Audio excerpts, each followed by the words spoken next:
Hello everyone, welcome to Takshala law academy. इस video में हम लोग बात करने वाले हैं उत्तराखंड पब्लिक सर्विस कमीशन की तरफ से आयोजित किए जाने वाले एपीयू परीक्षा के बारे में। जैसा आप सभी को पता है, एक केस था जो हमने रिसेंट वीडियो में डिस्कस भी किया था और उसमें डायरेक्शंस दिए गए थे कि आयोग को हाईकोर्ट तो वैकेंसीज भेजती है आयोग को कि भाई आपको एपीओ के पेपर जल्द से जल्द कंडक्ट कराने हैं और मई से पहले एटलीस्ट प्रीलिम्स कराना ही कराना है। ये चीजें हुई थी। तो यहाँ पे जो भी फ्रेशर्स हैं, देखिए कई तरह के स्टूडेंट्स होते हैं। कुछ स्टूडेंट्स होते हैं जो एक दो बार अपीयर हो चुके हैं, कुछ स्टूडेंट्स ऐसे होते हैं जो बिल्कुल फ्रेशर होते हैं, उन्हें पता नहीं होता है कि किस तरह का पेपर आता है। ठीक है, तो इस वीडियो में पूरा उत्तराखंड एपीयू की अगर बात करें तो पूरा एक प्रोसेस जानेंगे कि किस तरह का पेपर आता है, क्या सिलेबस होता है, क्या पैटर्न होता है। ओके, तो यहाँ पे सबसे पहली बार जो सिलेक्शन प्रोसेस होता है वो प्रीलिम्स, मेंस और पर्सनालिटी टेस्ट यानी कि इंटरव्यू में 3 स्टेज में डिवाइडेड रहता है। एग्जामिनेशन पैटर्न जो होता है वो रिटन फॉर्मेट होता है। जो प्रीलिम्स का एग्जामिनेशन होता है उसमें आपके 2 पेपर कंडक्ट कराए जाते हैं, जिसमें कि पहला सब्जेक्ट आपका जनरल स्टडीज होता है, जिसका एग्जाम लेवल अगर बात करें तो वो जनरल होता है। जो भी स्टूडेंट्स यूपी पीसीएसजे की तैयारी कर रहे हो, यूपी एपीओ की तैयारी कर रहे हो, उत्तराखंड एपीओ की कर रहे हो, किसी भी स्टेट की कर रहे हो, जहां पे स्टैटिक जनरल स्टडीज आता है, कोशिश करो प्रॉपर एनसीईआरटी पढ़ो। नहीं हो पा रहा है, बैच ऑलरेडी चल रहा है ऐप पे, वहां पे आप जाके ज्वाइन कर सकते हो। तो यहाँ पे कितने नंबर का क्वेश्चन पेपर आता है? 100 मार्क्स का। नंबर ऑफ क्वेश्चंस भी 100 होते हैं। 1.5 घंटे आपको दिए जाते हैं, नेगेटिव मार्किंग होती है। लॉ की अगर बात करें, अगेन 100 1.5 घंटा और ग्रेजुएशन लेवल का आपका पेपर होता है और 200 मार्क्स आपके टोटल होते हैं इसमें। ठीक है, यानी कि जनरल स्टडीज और लॉ जोड़ के जो कट ऑफ बनती है वो 200 में से बनती है। इसके बाद आते हैं मेंस एग्जामिनेशन में। देखिए सब्जेक्ट जानना जरूरी होता है। जो आपका मेंस एग्जामिनेशन में क्वेश्चन पेपर जो 1 होता है वो जनरल स्टडीज का होता है, जो 100 मार्क्स का आता है। टाइम आपको 3 आवर्स दिए जाते हैं, नंबर ऑफ क्वेश्चंस 10 होते हैं और जो लेवल ऑफ एग्जामिनेशन होता है वो जनरल होता है। लॉ अगर हम सेकंड पेपर की बात करें तो यहाँ पे आपका जनरल हिंदी आता है, 100 मार्क्स का होता है, 3 आवर्स का पेपर होता है, 14 क्वेश्चंस आते हैं और हाई स्कूल लेवल की आपकी हिंदी होती है।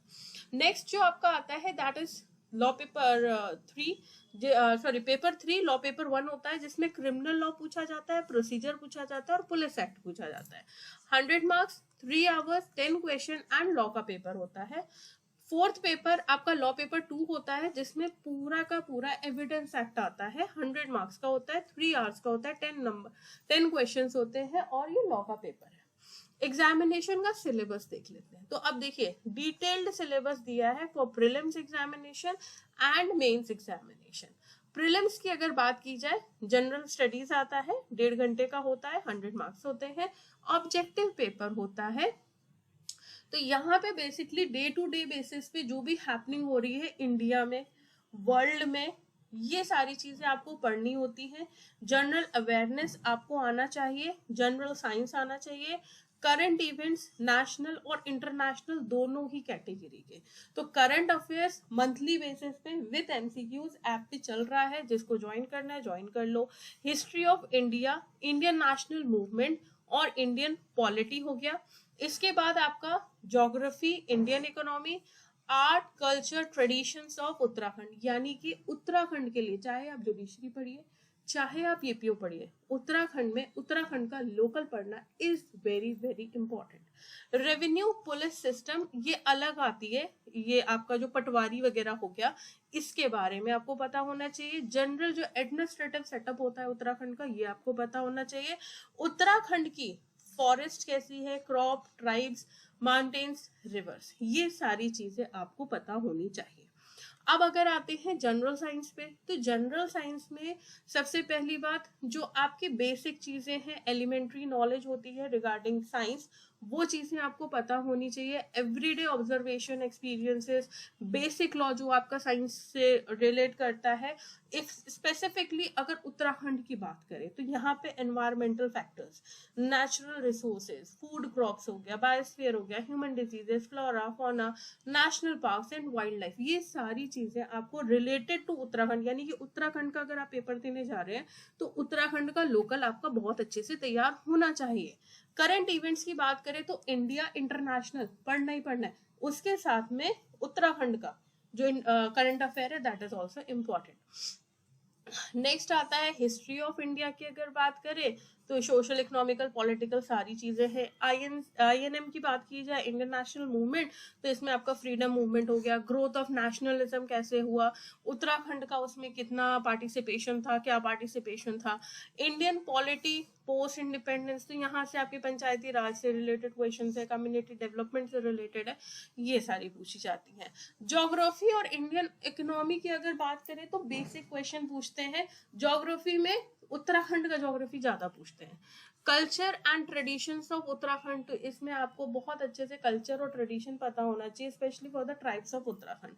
यहाँ पे जो आपका पुलिस जो सिलेबस में बताया था, रेवेन्यू पुलिस हो गया, स्पेशल एडमिनिस्ट्रेटिव सिस्टम है, तो इसमें आपको पावर फंक्शंस ऑफ पटवारीज, कानून गोज, ये सारा बैच अभी मंडे से शुरू हो जाएगा, ठीक है। हिंदी इंग्लिश दोनों ही मीडियम में शुरू हो जाएगा, जिसको भी ज्वाइन करना है फटाफट से ज्वाइन कर लेना। नायाब तहसीलदार हो गए, पंचायत सिस्टम हो गया, one panchayat is very important. उसके साथ साथ टाइप्स ऑफ फॉरेस्ट, कौन कौन से फॉरेस्ट होते हैं, क्रॉप रोटेशन कैसे करते हैं, कल्चरल फेस्टिवल्स नए भी आपके ऐड हो रहे हैं, होली प्लेसेस कौन कौन से, जैसे नैना देवी हो गई आपकी, ग्लेशियर्स हैं, माउंटेन्स हैं, नेचुरल रिसोर्सेज, कैलामिटीज अगर कोई हो रहा है, रिवर्स, लेक्स, तो जितने भी हैं प्रोमिनेंट पर्सनालिटीज, तो ये सारी चीजें आपको पता होनी चाहिए। अच्छा, एक चीज मैं आपको और बता दूं, चलिए इसमें भी आ जाते हैं। पेपर 2 जो लॉ का होता है वो भी 1.3 मार्क्स का होता है, जिसमें आपकी आईपीसी 35 क्वेश्चंस आते हैं, एविडेंस के 25 आते हैं, सीआरपीसी 25, और इंडियन पुलिस जो उत्तराखंड पुलिस एक्ट है वहां से 15 क्वेश्चन आते हैं। ये सारा आपको सब्जेक्ट वाइज एक्ट में ठीक है। इसके बाद ये जो आपका प्रॉपर है ये मेंस से रिलेटेड है, कि जिसमें टोटल आपके 100 जो क्वेश्चंस है, सॉरी 100 मार्क्स का जो रहेगा वो आईपीसी वगैरह, ये सारा आपका मेंस का रहेगा कि आपको ये चीजें पढ़नी है, ठीक है।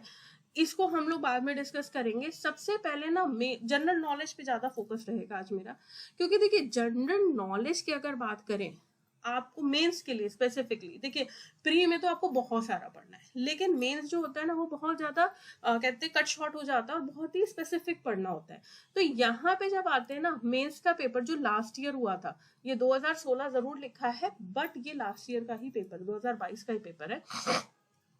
यहाँ पे जो पहला क्वेश्चन है, अच्छा ये जो क्वेश्चन है ना ये रिपीटेडली कई बार पूछा गया है और ये इंपॉर्टेंट क्वेश्चन है, तो हमेशा याद रखना कि उत्तराखंड का लोकल पहला जो क्वेश्चन आता है वो हमेशा उत्तराखंड का लोकल आता है, जिसमें आया है बेगार अबोलिशन मूवमेंट 1920 से 1921। अच्छा यहाँ पे ना वर्ड लिमिट दे देते हैं कि 250 में, इसमें कैसे आंसर फ्रेम करना है वो पूरा बताया है कि भाई बेगार अबोलिशन मूवमेंट 1920 से 21 तक चला था। अब यहाँ पे फैक्टर्स क्या क्या थे, तो फोर्स्ड लेबर यानी कि बेकार, फिर economical exploitation, social discrimination, inspiration from the freedom struggle, leadership and mobilisation. तो देखिए इसमें ना अगर आप ये फैक्टर्स लिख देते हो, केवल ये हेडिंग्स भी लिख देते हो, अंदर कोई पढ़े ना पढ़े, बट ये फैक्टर्स ही अपने आप में इतने ज्यादा कहा जाएगा ना कि इतने ज्यादा पावरफुल है कि अंदर कोई पढ़े ना पढ़े इट्स ओके, बट ये फैक्टर्स पढ़ के आपको नंबर मिल जाएंगे। इसके बाद आपका आता है फॉर्मेशन ऑफ फोल्डेड माउंटेन्स, किस तरह से बनते हैं, 125 नंबर में बनाना है। तो भाई अगर आप इस तरह से देते हैं, कन्वर्जन्स के थ्रू बनते हैं, फिर कंप्रेशंस की वजह से बनते हैं, फोल्ड फॉर्मेशन हो रहा है, माउंटेन बिल्डिंग हो रही है, इरोजन हो रहा है, तो भाई ये टॉपिक्स अगर आपने लिख दिए ना नंबर आ जाएंगे। ड्रेनेज सिस्टम की बात की जा रही है तो यहाँ पे मेजर 2 ड्रेनेज सिस्टम है, which is Ganga basin and Yamuna basin. तो गंगा बेसिन और यमुना बेसिन को आपको डिस्क्राइब करना है, जिसमें आपके ट्रिब्यूटरीज भी आप बताओगे, जैसे भागीरथी, अलकनंदा, मंदाकिनी, जो कि सब ज्वाइन करती हैं गंगा को। फिर यमुना की भी अगर बात की जाए तो यमुनोत्री ग्लेशियर, तो ये सारी यहाँ पे गंगोत्री ग्लेशियर, ये सब चीजें बतानी है। नेक्स्ट आता है, देखिए ये आपका आ गया distinguish between political party and pressure party, pressure group क्या होते हैं, ये एक पार्ट है। Critically examine the role of pressure groups in Uttarakhand, तो पहले पार्ट में क्या पूछा, डिफरेंस बता दो, उसके बाद प्रेशर ग्रुप इन उत्तराखंड बता दो। तो सबसे पहले अगर टेबल फॉर्मेट में आप दे रहे हो, that is wonderful.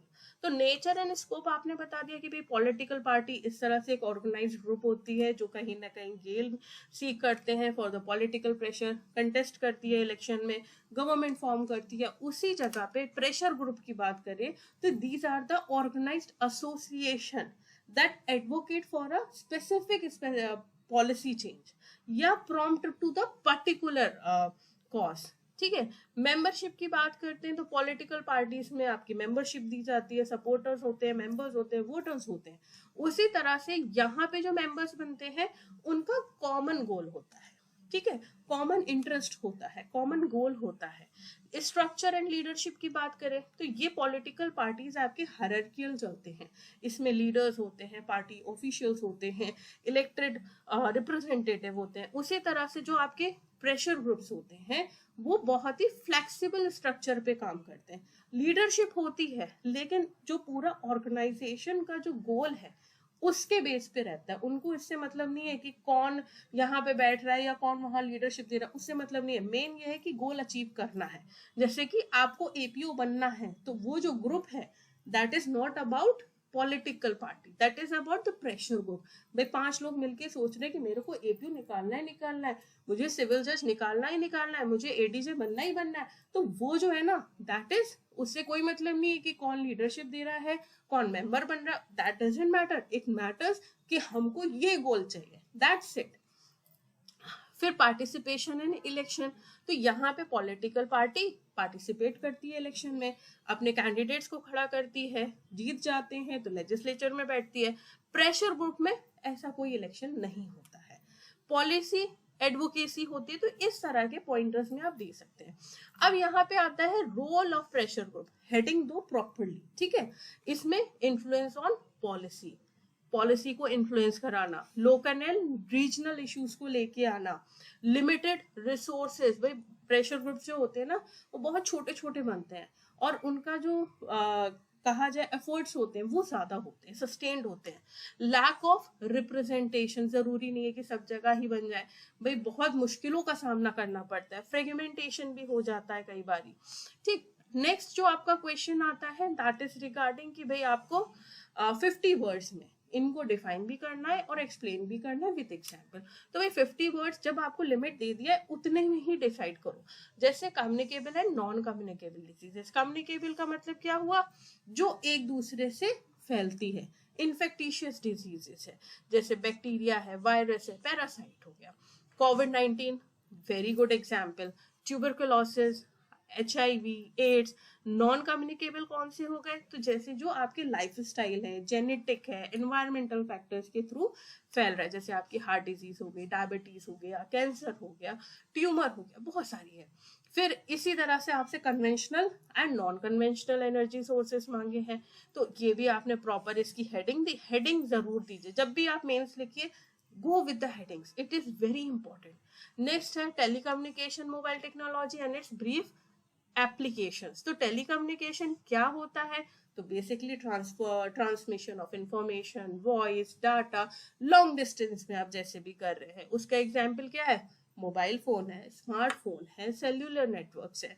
Brief application क्या है, आप पढ़ाई करते हो, आप सोशल मीडिया देखते हो, आप ईमेल है, navigation, there are lot of n number of telecommunication technology के वो है। नेक्स्ट आता है vitamin and diseases with its deficiency. तो यहाँ पे विटामिन क्या होता है, तो ये ऑर्गेनिक कंपाउंड होते हैं, स्मॉल क्वांटिटीज में हमको चाहिए होते हैं for the various biochemical processes in body. 2 तरह के होते हैं, एक वाटर सॉल्युबल, एक फैट सॉल्युबल।